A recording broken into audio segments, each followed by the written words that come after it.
Yes, today we will start with the topic of equilibrium. What is equilibrium? Equilibrium doesn't means that the body is at complete rest. Equilibrium का कभी ये मतलब नहीं होता कि body rest में है और वो कुछ नहीं कर रहा है, उसका मतलब इक्विलिब्रियम नहीं होता. इक्विलिब्रियम का मतलब क्या होता है? The net force acting on a body must be equals to zero. Net force, the total force acting on a body should be equals to zero. तो नेट फोर्स क्या होता है? Net force equals to zero. It is called as translational equilibrium, and the net momentum of force is equals to zero. This is called as rotational equilibrium. Moment of force जहाँ जाता, that is your circular motion. Moment of force मतलब जैसा एक ये ऐसा एक जगह ये हिंज है, ये उंगली की तरफ ध्यान दो, ये हिंज है, तो दिस इज कॉल्ड एज, अगर एक बॉडी ऐसा घूम रहा है तो ये आएगा तुम्हारा net moment of force. Net force equals to zero मतलब ट्रांसलेशनल मोशन या लीनियर मोशन. ट्रांसलेशनल मोशन मतलब ये मेरा टेबल टॉप है, इसके ऊपर ये एक चौक रखा हुआ है या ये एक पेन रखा हुआ है, इसको यहाँ से भी जितना फोर्स लगा रहा हूँ और इधर से भी अगर इक्वल फोर्स रहा, दोनों साइड से अगर इक्वल फोर्स रहा, तो this will be at equilibrium. This will be at one position. Means what? Net force is equals to zero. That is translational equilibrium. And net moment of force is equals to zero. That is equals to rotational equilibrium. ठीक है. उसके बाद equilibrium are two types. What are they? Static equilibrium. Static equilibrium means, static means what? Static का dictionary meaning होता है rest. And at rest, what should be the net force? Net force should be is equals to zero. And second type of equilibrium is what? Second type of equilibrium is a dynamic equilibrium. Dynamic means what? Motion कहते हैं dynamic equilibrium, that is the net force is equals to zero. Equilibrium का meaning होता है net force acting on a body must be equals to zero, right? अभी हम एक example लेते हैं स्टैटिक इक्विलिब्रियम का. स्टैटिक इक्विलिब्रियम का एग्जांपल क्या है? जैसे फॉर एग्जांपल एक टेबल टॉप है, ये टेबल टॉप है समझ लो, ठीक है.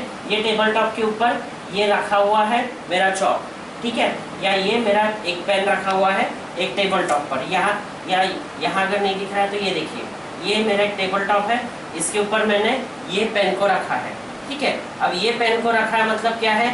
ऊपर से जितना फोर्स आ रहा, नीचे से भी उतना ही फोर्स आ रहा है. ऊपर से जितना फोर्स इस पर लग रहा है, नीचे से भी उतना ही फोर्स लगा है. मतलब दिस चॉक या this pen is at equilibrium. ये स्टैटिक इक्विलिब्रियम है. दूसरा एग्जांपल क्या है? अभी ये टेबल टॉप के ऊपर क्या रखा हुआ है?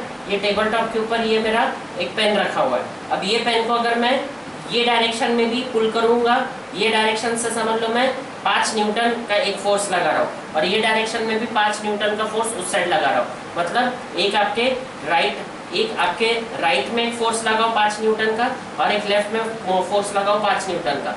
दोनों फोर्स इक्वल है, मतलब एक ही जो 5 न्यूटन का फोर्स आप इधर से लगा रहे हो और यहाँ से 5 न्यूटन का फोर्स आप लेफ्ट के दिशा में लगा रहे हो, तो ये आपका चॉक या ये आपका पेन हिलेगा नहीं. मतलब ये कौन सा इक्विलिब्रियम हो गया आपका? ये आपका हो गया स्टैटिक इक्विलिब्रियम. समझ में आया? This is called as your static equilibrium. तो स्टैटिक इक्विलिब्रियम का डेफिनेशन क्या होता? When a body remains in the state of rest. When a body remains in the state of rest under the influence of several forces. Under the influence of several forces, बहुत सारे force. जैसे अब ये table top पर ये रखा हुआ था, सेवरल फोर्स क्या है? एक फोर्स इसमें नीचे से लग रहा, एक फोर्स ऊपर से लग रहा है, एक फोर्स इधर से, एक फोर्स इधर से. ये फोर्स अपने को नहीं दिख रहा है, लेकिन ये जितने भी फोर्स लग रहे हैं वो सारे फोर्स लग के आपके नेट फोर्स को जीरो कर रहा है. और ये चॉक या ये पेन बराबर एक ही इसमें स्टेट ऑफ रेस्ट में है. मतलब क्या हुआ? This is called as your the number of force when a body remains in the state of rest under the influence of several forces. The body is said to be under a static equilibrium. समझ में है? It is said to be in the form of static equilibrium. दूसरा एक example देना चाहता हूँ मैं. अभी जैसा फॉर एग्जांपल ये एक समझ लो, इसको बीम समझो. इसको क्या समझो? एक बीम समझो. ये बीम, अगर ये बीम जो है, ये बीम के कारण ये बीम अगर मैं बीच से इसको अगर पिवोट करके रख रहा हूँ, ठीक है, ये बीम क्या हो रहा है, ये बीम ना इधर झुक रहा है ना इधर झुक रहा है, मतलब क्या हो रहा है, ये बीम के ऊपर क्या हो रहा है, जितना फोर्स क्लॉकवाइज लग रहा है उतना ही फोर्स एंटी क्लॉकवाइज लग रहा है। जैसे फॉर एग्जांपल ये मेरा एक बीम है, ठीक है, ये मेरा बीम है, ये बीम को पिवोट करके रखा है, राइट। अब ये हॉरिजॉन्टल कैसा रहेगा, ये हॉरिजॉन्टल कैसा रहेगा, यहाँ से अगर मैं एक फोर्स लगा रहा हूँ, क्लियर, ये फोर्स कैसा लग रहा है, ये फोर्स इस डायरेक्शन में लग रहा है, ये डायरेक्शन क्या है, घड़ी का उल्टा दिशा, मतलब एंटी क्लॉकवाइज, ठीक है। और एक फोर्स मैं यहाँ लगा रहा हूँ, ये फोर्स इधर लगा रहा हूँ, मतलब ये फोर्स कैसा है, सॉरी ये फोर्स ऐसा नहीं, ये फोर्स आपका ऐसा लग रहा है, दूसरा फोर्स ऐसा लग रहा है, क्लियर, मतलब ये फोर्स कैसा है आपका, ये दिशा में, ये फोर्स आपका कैसा है, ये दिशा में, एक क्लॉकवाइज एक आपका एंटी क्लॉकवाइज है, ये कौन सा है, एंटी क्लॉकवाइज, और ये कौन सा है, क्लॉकवाइज। ये दोनों जो फोर्स है, अब ये जो दोनों फोर्स एक्टिंग हो रहा है, ये क्या कर रहा है, ये आपके ये बीम को स्टेबल रख रहा है, ये बीम को क्या रख रहा है, बिल्कुल स्टेबल रख रहा है, ना ये बीम इस साइड झुक रहा है ना ये बीम इस साइड झुक रहा है। जब ये बीम एकदम स्टेबल पोजीशन पे है, सीधा हॉरिजॉन्टल, तब हम क्या कहेंगे, that beam is under a static equilibrium, right. तो इसका ये है, दोनों जो है clockwise moment as well as the anti-clockwise moment of force, that should be is equals to clockwise moment of force should be is equals to anti-clockwise moment of force, then you can say that the beam is under a static equilibrium, right। समझ में आया। अब दूसरा है आपका dynamic equilibrium. अब आते हैं हम dynamic equilibrium. Dynamic means what, dynamic means motion. Dynamic equilibrium में भी the net force should be is equals to zero.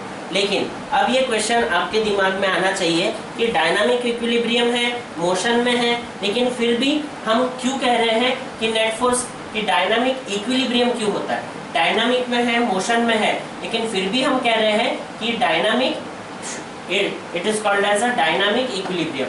जैसे हम कहते हैं स्टैटिक इक्विलिब्रियम, वैसा हम कहते हैं डायनामिक इक्विलिब्रियम। अब डायनामिक इक्विलिब्रियम क्या रहता है, when a body is under dynamic equilibrium, it is under constant velocity, that is the velocity doesn't change, that is acceleration is equals to zero।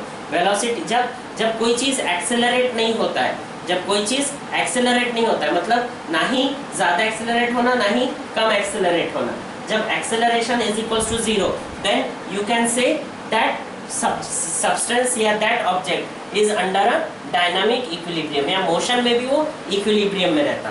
कैसे, अब देखिए हम क्या कह रहे हैं, डायनामिक इक्विलिब्रियम को कैसे डिफाइन कर रहे हैं, when a body is under dynamic equilibrium, it is under constant velocity, that is the velocity is not changing, it is under constant velocity, that is the velocity is not changing. Velocity कब बदलता नहीं है, जब आपका acceleration क्या होता है, zero होता है, शून्य होता है, ठीक है। अब इसको समझो इक्वेशन के फॉर्म में, force is equals to what, जो हमने 8th क्लास 9th क्लास में पढ़े थे, force is equals to mass into acceleration. अभी मैं कह रहा हूँ कि ये एक्सेलरेशन जीरो है, जब आपका कांस्टेंट, जब आपका क्या है कांस्टेंट वेलोसिटी है तो एक्सेलरेशन जीरो है, तो क्या रहता, force is equals to mass into acceleration, where is acceleration का मीनिंग क्या है, acceleration is nothing but your change in velocity, तो क्या है, it is equals to m into a. अब ए ही अगर जीरो हो गया तो फोर्स क्या हो गया, जीरो। ए ही अगर जीरो हो गया, m into A, m into zero, तो f is equals to zero. समझ में आया। तो क्या रहता है, इक्विलिब्रियम कौन से टाइप का होता है, dynamic equilibrium. Dynamic means what, motion.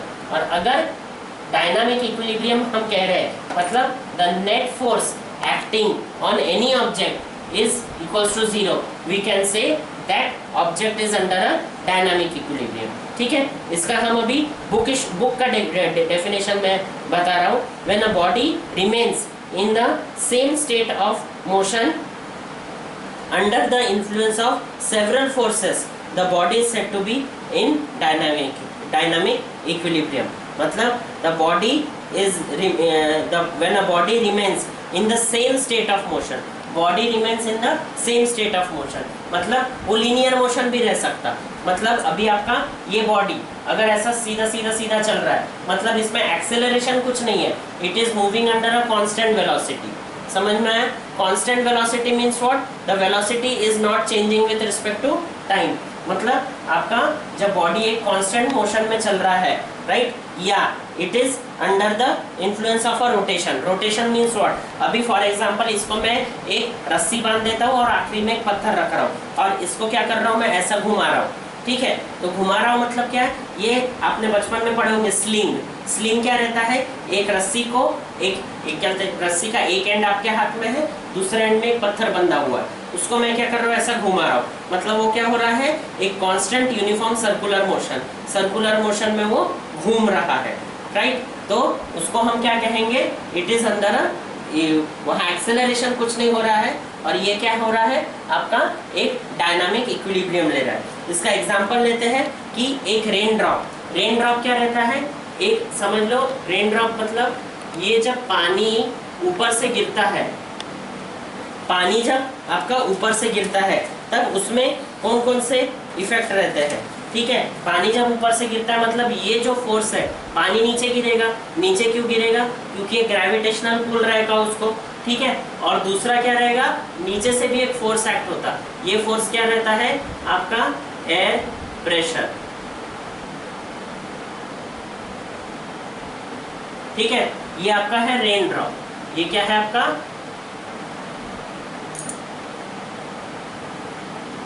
Rain drop, ठीक है। अब ये देखिए, ये रेन ड्रॉप, ये क्या हो रहा है, रेन ड्रॉप पानी क्या हो रहा है, पानी नीचे गिर रहा है, पानी क्या हो रहा है, पानी नीचे की तरफ गिर रहा है। नीचे की तरफ क्यों गिर रहा है, क्योंकि उसको क्या मिल रहा है, ग्रेविटेशनल पुल। लेकिन एट द सेम टाइम एक नीचे से भी फोर्स उसको ऊपर खींच के रखने की कोशिश कर रहा है। वो कौन सा फोर्स होता है, एयर प्रेशर, या एयर प्रेशर को ही हम क्या कहेंगे, up thrust.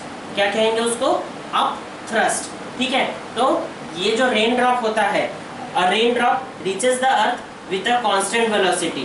The weight of the falling drop is balanced by sum of the buoyance force, sum of the buoyance force and the force due to the friction of the air. Sum of the buoyance force मतलब ये rain drop जब नीचे आता है तो एक force रहता है ऊपर का, दूसरे का ये फोर्स रहता है, ये दोनों फोर्स मिलके इज इक्वल्स टू 0 होगा, तब जाके वो क्या होगा, the net force on the drop is 0, so it falls with a constant velocity. ये जो रेन जो ऊपर से गिर रहा है, it is dropping with a constant velocity.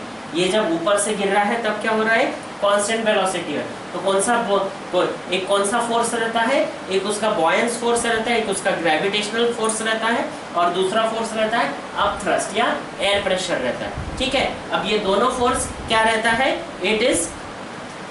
it comes out to be 0, means the net force acting on this drop is equals to 0, इसलिए आके वो आराम से आके वो ग्राउंड में गिरता है, ठीक है।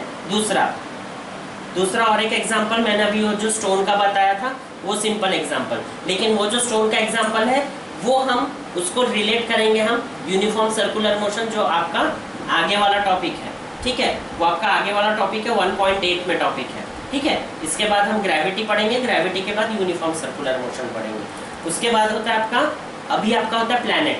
अभी जैसे सौर्यमंडल में क्या है, बीच में आपका सन होता है और आजू बाजू क्या रहता है, प्लैनेट्स रहते हैं, राइट। तो ये जो आजू बाजू जो प्लैनेट्स है, इसको किसने पकड़, ये जो प्लैनेट्स आपका क्या होता है, एक एक ऑर्बिट में घूमता है। एक ऑर्बिट में वीनस घूमता है, एक ऑर्बिट में अर्थ घूमता है, एक ऑर्बिट में मर्क्यूरी घूमता है, ठीक है। अभी अगर इन पे अगर फोर्स ही अगर नहीं रहता तो क्या होता, कोई भी ऑर्बिट, जैसे वीनस है, वीनस कभी अर्थ वाले ऑर्बिट में आ जाता था, अर्थ वाला कभी भी मर्क्यूरी में चला जाता था, कभी कोई प्लूटो में चला जाता था, लेकिन ऐसा होता है क्या, नहीं। ये अपने ही बराबर ऑर्बिट में ये बराबर नियंत्रण में घूमते रहता है। और कैसा है अर्थ को कितना समय लगता है, 365 डेज।